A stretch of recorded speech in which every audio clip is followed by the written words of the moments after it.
আইয়ুবের সময় পর রাষ্ট্রমন্ত্রী ছিল জাফরুল্লাহ খান। ওই লোকটা ছিল কুখ্যাত কাদিয়ানি। সেই কাদিয়ানিদেরকে জায়গা দিতে বন্ধ করে, বুঝলেন?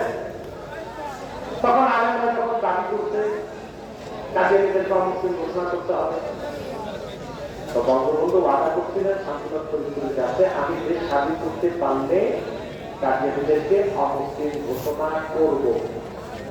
দেশ স্বাধীন করতে আমরা মনে করি বঙ্গবন্ধু সময় পান নাই, ঠিক না? কিন্তু এখন বঙ্গবন্ধুর উত্তরসূরি যারা আন্দোলন করে, আমি মনে করি সকল মুসলমানদের সাথে তাদেরও দাবি হওয়া উচিত যে কাদিয়ানিদেরকে বাংলাদেশে অমুসলিম ঘোষণা করতে হবে। তারা সবচেয়ে নিকৃষ্ট কাফের, তাদেরকে যারা কাফের বলবে না তারাও কাফের, কারণ তারা আল্লাহ আখিরি নবী মুহাম্মদ সাল্লাল্লাহু আলাইহি ওয়াসাল্লামকে আল্লাহ শেষ নবী হিসেবে বিশ্বাস করে না। চিল্লায় বলেন তারা কি? তাদেরকে যারা কাফের বলবে না তারা কি? কিন্তু তারা মানুষকে ধোঁকা দিতে মুসলমানদের মতো দাঁড়িয়ে